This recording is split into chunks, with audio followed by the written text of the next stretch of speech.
अभी मैं जिक्र कर दूं, अभी एक व्यक्ति ने वीडियो बनाया, बहुत समझदार है, बौद्ध धर्म में भी हिंदू धर्म की पैरवी करता है। उसने कहा कि देव उठावन हमारा त्योहार है, बुद्ध को देव कहा गया, भिक्षुओं को देव कहा गया। जब देव सो जाते हैं, यानी भिक्षु वर्षावास में बैठते हैं तो 4 महीने बाद उठते हैं, तो महिलाएं गीत गाती हैं, उनको जगाती हैं, उठो देव, आओ देव, चलो देव, जाओ देव। जगाने वाला बड़ा होता है या सोने वाला बड़ा होता है? घर के बच्चों को, घर के लोगों को कौन जगाता है? कभी हुआ है छोटे छोटे बच्चे आके कहे पापा जी उठो, ड्यूटी जाना है, मम्मी जी उठो, घर का काम करना है? घर में बच्चों को माता पिता जगाते हैं या बच्चे माता पिता को जगाते हैं? पहली बात तो ये कि बुद्ध को देव नहीं कहा गया। दूसरी बात, भिक्षुओं को कभी देव नहीं कहा गया, भिक्षुओं को तो भिक्षु ही कहा गया। और फिर भिक्षु सोता कहां है? ध्यान साधना में बैठना सोना नहीं होता, ध्यान साधना में बैठना नहीं होता, वो सजगता का अभ्यास करता है। जो सजगता का अभ्यास करता हो और उसे आम जनमानस आकर के कहे उठ जा देव, चल देव, खड़ा हो जा देव, बैठ जा देव, खा ले देव, पी ले देव, पागलपन की भी हद होती है।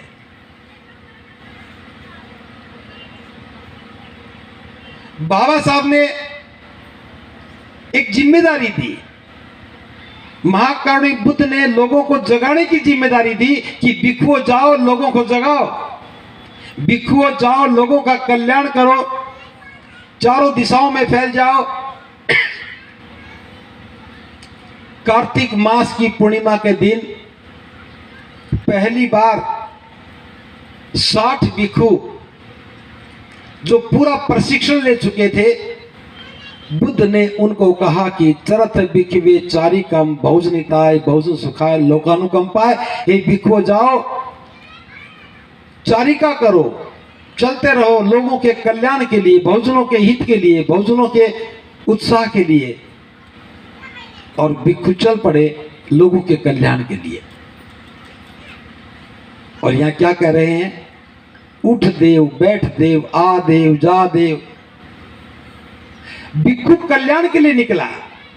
और बाबा साहब ने भी बुद्ध की शरण में आने के बाद कहा कि हमें योग्य भिक्षु चाहिए जो जनता को जगा सके, सही मार्ग बता सके। भिक्षु जनता को जगाने का काम करता है, सही मार्ग बताता है। अगर जनता ही भिक्षु को उठाने लगी तो धम नहीं रहेगा, ये तो खिलौना सा हो जाएगा कि कोई भी महिला आएगी, जैसे खिलौने को हाथ में ले लेती है, बच्चों को दे देती, खेल लो, फिर तो बच्चे भी आएंगे, बनते जी आओ खेलेंगे। इस धम को मजाक मत बनाओ। ये परंपरा किसी की भी हो, हमें ऐतराज नहीं है। किसी के देव सोए, हमें ऐतराज नहीं है। कोई देव जागे, हमें ऐतराज नहीं है। लेकिन बुद्ध के साथ मिलाकर के सभ्यता का मटिया मिल मत करो। आज मैं जो बात कर रहा हूं, आज हम बाबा साहब की अनुकंपा से जीवन के सबसे बेहतरीन अवसर पर हैं। हमें जीवन का सबसे सुंदर अवसर मिला है। आज हमें सिद्ध करना चाहिए कि हम श्रेष्ठ इंसान हैं। और वो कब होगा? जब हम गली सड़ी परंपराओं को, रूढ़िवादी परंपराओं को छोड़ दें, जिससे हमारा अपमान होता है। हम उसके साथ क्यों खड़े हों? जब जाति के नाम पर हमारे साथ अपमान होता है, जाति के नाम पर हमारा शोषण होता है, जाति के नाम पर गालियां दी जाती हैं, हम जाति किस लिए बचाए हुए हैं? इसलिए ताकि लोग गाली देते रहें और हम लेते रहें। जाति इसलिए बचा रखी है कि आपका बच्चा पढ़ने के लिए जाए तो जाति के नाम पर हमेशा कलंकित होता रहे। और जाति का प्रभाव देख लो।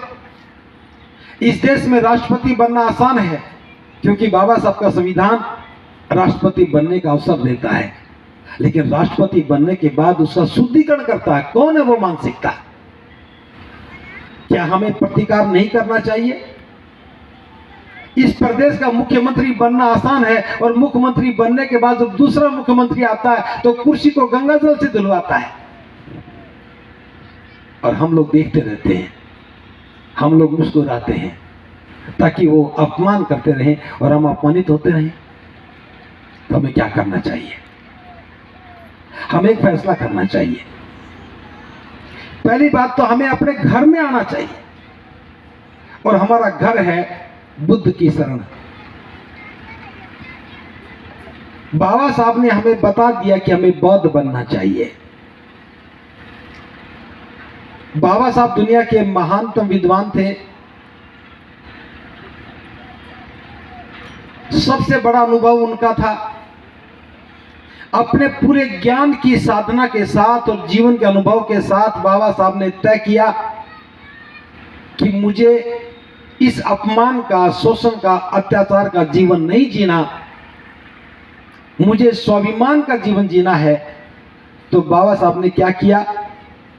अपने जीवन के अंतिम समय में एक महत्वपूर्ण फैसला लिया और कहा कि मैं बुद्ध की शरण ग्रहण करता हूं।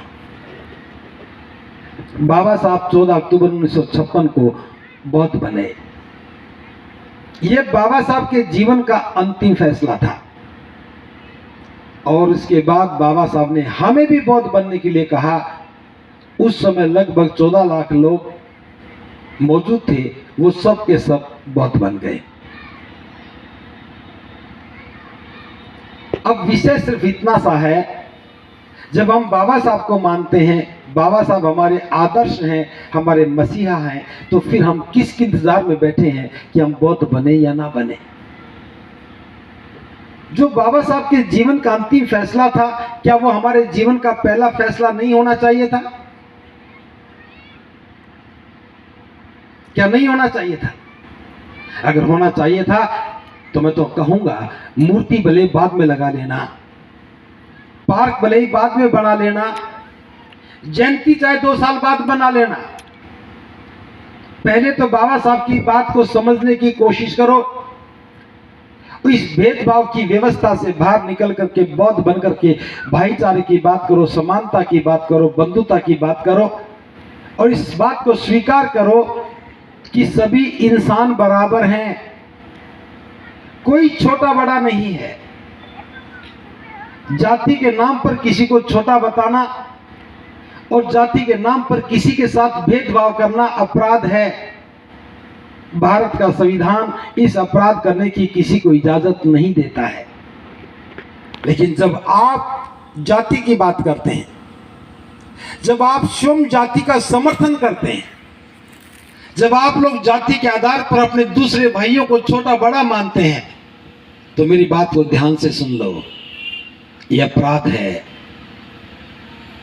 भले ही आप बाबा साहब के अनुयायी हैं, लेकिन जाति लेकर के जब आप खड़े होते हैं तो आप अपराधी हैं, क्योंकि बाबा साहब जाति की पैरवी नहीं करते हैं।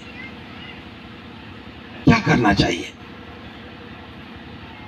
पहला काम तो हमें बौद्ध बनना चाहिए। दूसरी बात, बौद्ध बनने के साथ ही हमें घोषणा करनी चाहिए, मैं बौद्ध हूं और जाति से मुक्त हूं। क्या बोलना चाहिए? मेरे साथ बोलेंगे, मैं बौद्ध हूं, जाति से मुक्त हूं, जाति से मुक्त, मैं बौद्ध हूं, जाति से मुक्त हूं। जाति से मुक्त हूँ। जब आप ये घोषणा करेंगे कि मैं जाति से मुक्त हूं, तब कोई भी अपनी जाति को लेकर के आपको माप नहीं सकेगा कि आप उससे छोटे हैं या उससे बड़े हैं, क्योंकि उनका पैमाना जाति को मापने का पैमाना है, इंसान को मापने का कोई पैमाना नहीं।